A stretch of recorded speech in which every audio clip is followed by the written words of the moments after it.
এবার দীপিকাকে সমর্থন জানালেন করিনা কাপুর। মা হওয়া মানেই কি নায়িকার ক্যারিয়ার শেষ, নাকি নতুন এক শক্তিশালী অধ্যায়ের শুরু? বলিউডে এখন ঠিক এই প্রশ্নটাই ঝড় তুলেছে, আর সেই ঝড়ের কেন্দ্রেই আছেন দীপিকা পাদুকোন, এবং তাকে প্রকাশ্যে সমর্থন জানালেন করিনা কাপুর খান। বলিউডে বহুদিন ধরেই যেন একটা অলিখিত নিয়ম চলে আসছে, নায়িকা মানেই গ্ল্যামার, আর মাতৃত্ব মানেই ক্যারিয়ারের গতি থেমে যাওয়া। কিন্তু সময় বদলাচ্ছে, আর সেই ধারণাও ভাঙছেন তারকারাই। ক্যারিয়ারের মধ্যগগনে বিয়ে ও মাতৃত্বকে আলিঙ্গন করেও যে বড় পর্দায় সমান দাপট দেখানো যায়, তার অন্যতম উদাহরণ এখন করিনা কাপুর খান।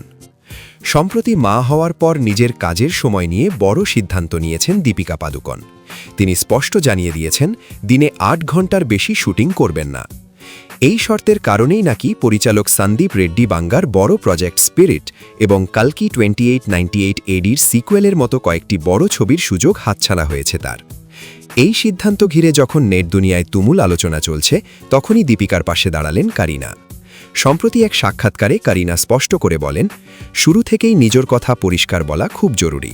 আমি কি চাই আর কি চাই না সেটা নির্মাতাদের জানানো উচিত। তিনি আরও বলেন, আমার এখন 2 সন্তান, তাই শুরু থেকেই আমি প্রযোজকদের বলেছি আমি ঠিক কিভাবে কাজ করতে পারব। করিনার মতে পরিবারই সবার আগে, তাই কাজের সময়ের সীমা নিজেকেই ঠিক করতে হবে, আর এতে কোনো দ্বিধা বা লুকোচুরি থাকার দরকার নেই।